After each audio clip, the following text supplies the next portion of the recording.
Hello friends, welcome to trending प्रदेश।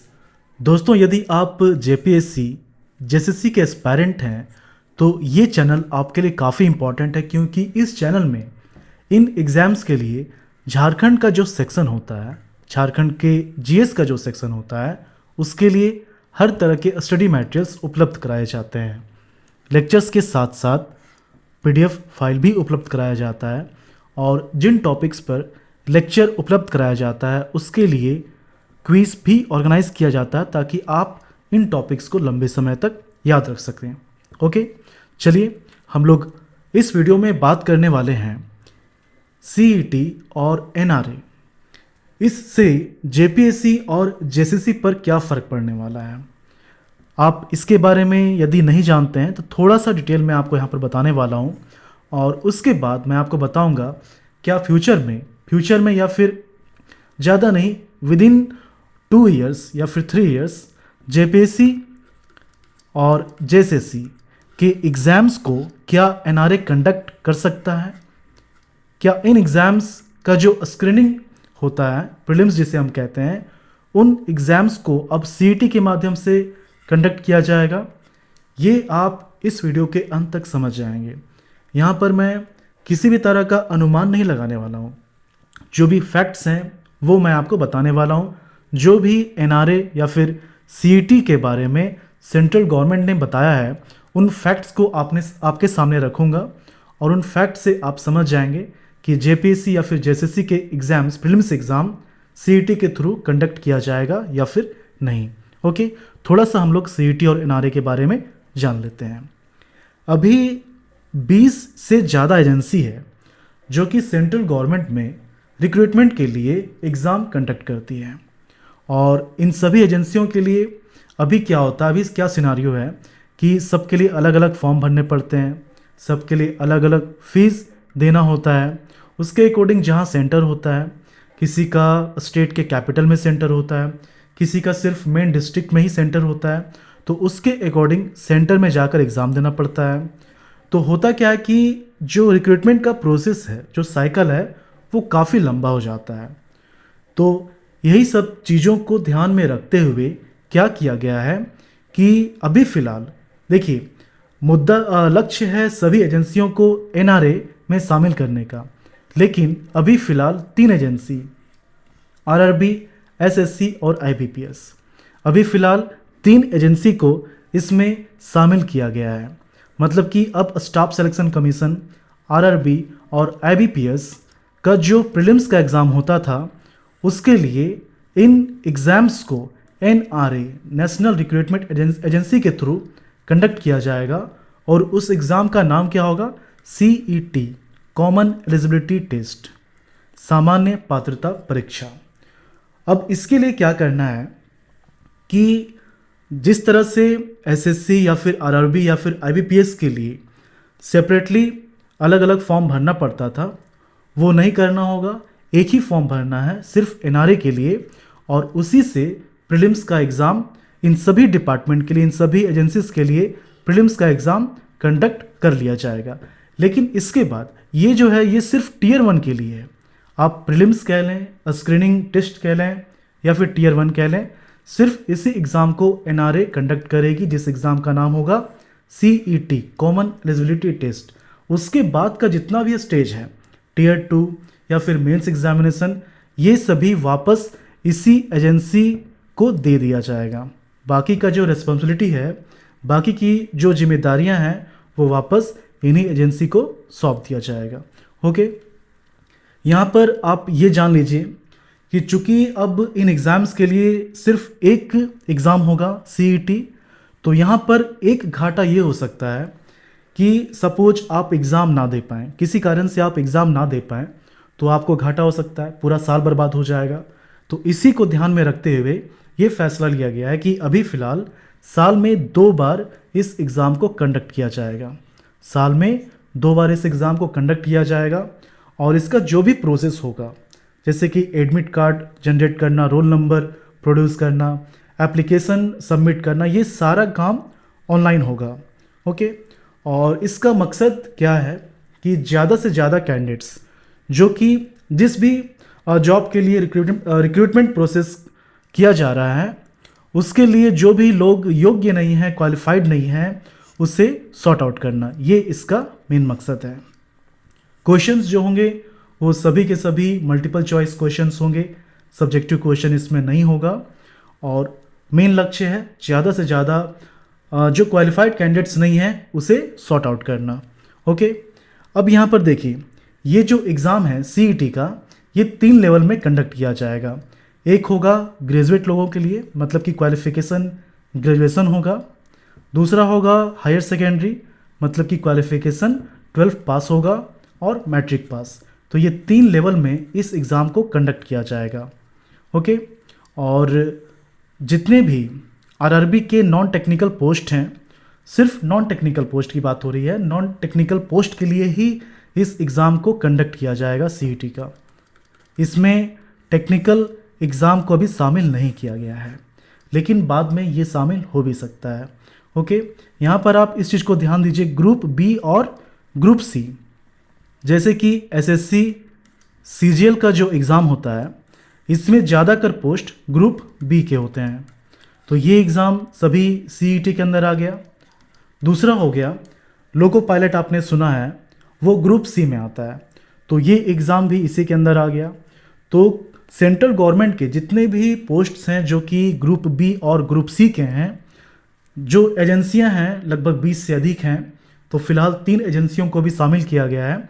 तो इनके group B और ग्रुप सी के पोस्ट को सिर्फ सीईटी के माध्यम से स्क्रीनिंग, इसका जो स्क्रीनिंग एग्ज़ाम होगा सीईटी के माध्यम से लिया जाएगा। ओके, अब यहाँ पर एक चीज़ और जान लेते हैं कि इसका जो लैंग्वेज होगा इस एग्ज़ाम का, वो हिंदी और इंग्लिश, ये तो फिक्स है, हिंदी और इंग्लिश में होगा। साथ ही साथ इंडियन कॉन्स्टिट्यूशन के शेड्यूल 8 में जो लैंग्वेज मेंशन है, उन लैंग्वेजेस में भी इस एग्ज़ाम को कंडक्ट किया जाएगा। ओके, तो वो डिपेंड करता है, एरिया पे डिपेंड करता है।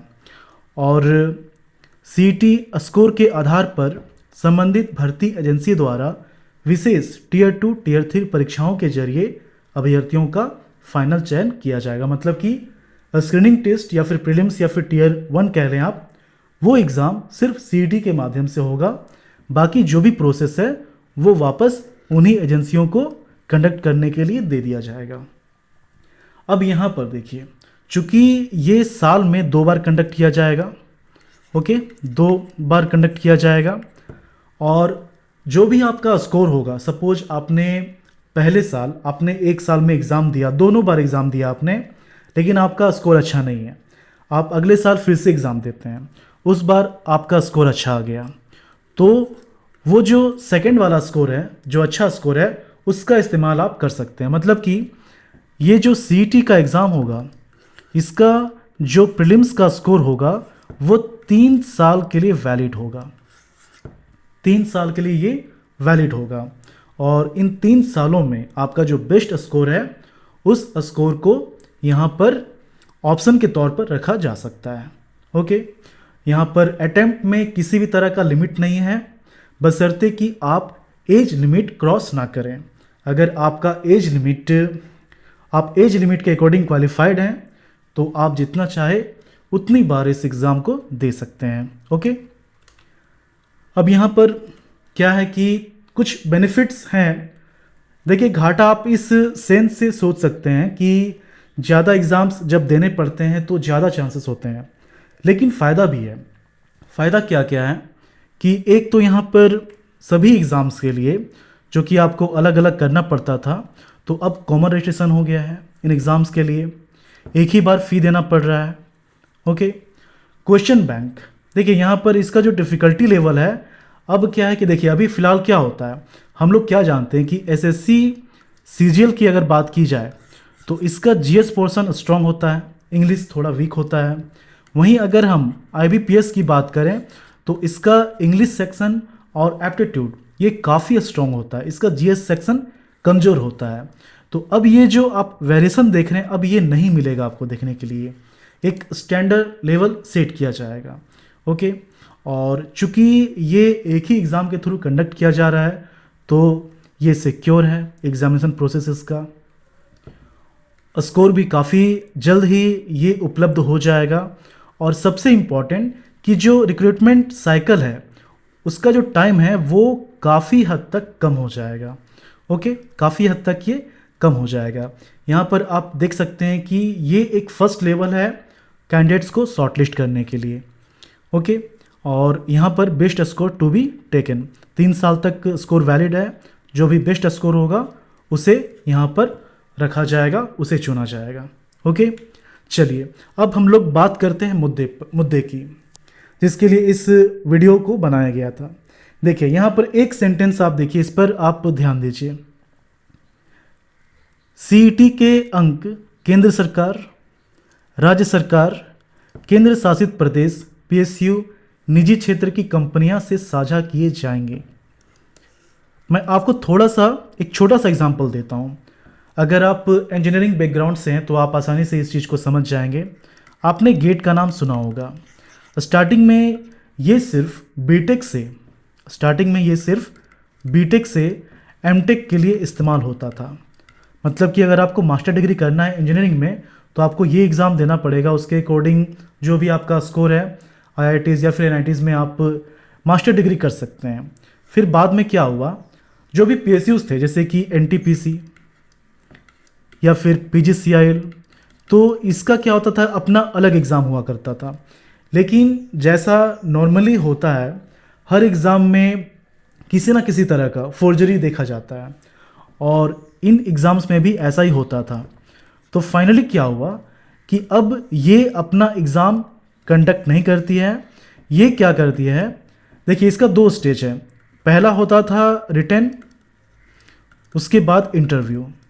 तो रिटन में जो मार्क्स आया, उसके बाद इंटरव्यू में जो मार्क्स आया, उसके बाद फाइनल मेरिट लिस्ट बनता था।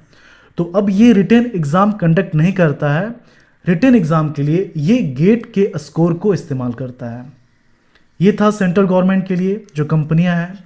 यहाँ तक कि सेल, अगर आप सेल के बारे में जानेंगे तो ये पाएंगे कि जिस तरह से आरआरबी है, आरआरबी के बारे में आप जानते हैं कि ये कितना बड़ा रिक्रूटमेंट बोर्ड है, उसी तरह से ये सेल का अपना रिक्रूटमेंट बोर्ड था। लेकिन अब क्या है कि अब ये भी अपना रिटन एग्ज़ाम कंडक्ट नहीं करती है और रिटन एग्ज़ाम के लिए गेट के स्कोर का इस्तेमाल करती है। तो इसी तरह से क्या हुआ कि जितने भी सेंट्रल गवर्नमेंट के कंपनी हैं, पीएसयूज़ हैं, लगभग 90% कंपनी जो हैं वो गेट का इस्तेमाल करके कैंडिडेट्स को शॉर्टलिस्ट करके इंटरव्यू कंडक्ट करती हैं, जिससे फाइनली उन्हें अच्छा कैंडिडेट, क्वालिफाइड कैंडिडेट मिल जाता है। ये सेंट्रल गवर्नमेंट तक था। लेकिन अब क्या है कि इस स्कोर का इस्तेमाल अब स्टेट गवर्नमेंट भी करने लगे हैं, क्योंकि गेट ने ये साफ तौर पे कह दिया कि मेरा जो स्कोर है वो कोई भी इंस्टीट्यूट कर सकता है, कोई भी फर्म कर सकता है, तो किसी को भी किसी तरह का दिक्कत नहीं है। तो स्टेट गवर्नमेंट, जैसे कि बिहार है, तो बिहार में ऐसी बहुत सारी कंपनियां हैं स्टेट गवर्नमेंट की जो कि गेट स्कोर इस्तेमाल करके कैंडिडेट्स को शॉर्टलिस्ट करती हैं।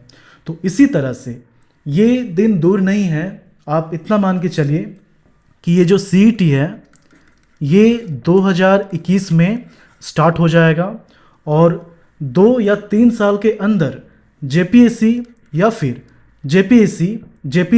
जेएसएससी का जो प्रीलिम्स एग्ज़ाम है वो एनआरए के माध्यम से कंडक्ट किया जाएगा। मतलब कि अब सीईटी, कॉमन एलिजिबिलिटी टेस्ट के थ्रू ही जेपीएससी और जेएसएससी के प्रीलिम्स के एग्ज़ाम को कंडक्ट किया जाएगा। यहाँ पर मैंने आपको जो भी बताया है वो खुद से कुछ नहीं बताया है, क्योंकि यहाँ पर पहले से मेंशन कर दिया गया है कि सीईटी का जो स्कोर होगा वो सेंट्रल गवर्नमेंट तो इस्तेमाल करेंगे ही, साथ ही साथ इसके अलावा स्टेट गवर्नमेंट या फिर केंद्र शासित प्रदेश भी इसका इस्तेमाल कर सकते हैं। तो यहाँ पर एनआरए को किसी तरह का दिक्कत नहीं है। तो डेफिनेटली जेपीएससी या फिर जेएसएससी है, बाकी प्रोसेस तो इसके हाथ में ही है, मेंस इंटरव्यू तो इसी के हाथ में है। तो प्रीलिम्स जो है ये सीईटी के अंदर होना ही होना है। हो सकता है अगले साल 2021 से स्टार्ट भी हो जाए, ये भी हो सकता है, क्योंकि समय आप जानते हैं किस तरह से बीत रहा है जेपीएससी का और जेएसएससी का। प्रीलिम्स एग्ज़ाम ही ये सही से कंडक्ट नहीं कर पाती हैं। स्टार्टिंग में ही जो मैटर होता है वो हाई कोर्ट पहुंच जाता है।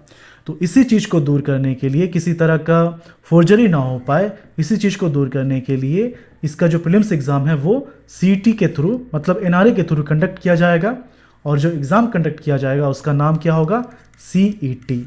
ओके, तो मुझे उम्मीद है यह आपको काफ़ी हद तक समझ में आ गया होगा। मैंने यहाँ पर जो भी पॉइंट्स बताया है वो मेरा कुछ नहीं है, सभी सेंट्रल गवर्नमेंट का दिया हुआ है। और ये जो मैंने आपको पॉइंट्स बताया ये भी सेंट्रल गवर्नमेंट का ही बनाया हुआ है। यहाँ से साफ पता चल जा रहा है कि सीईटी का स्कोर कोई भी इस्तेमाल कर सकता है, चाहे वो सेंट्रल गवर्नमेंट हो, स्टेट गवर्नमेंट हो, या फिर यूनियन टेरिटरीज हो, या फिर कोई भी पीएसयू, या फिर कोई भी प्राइवेट फर्म।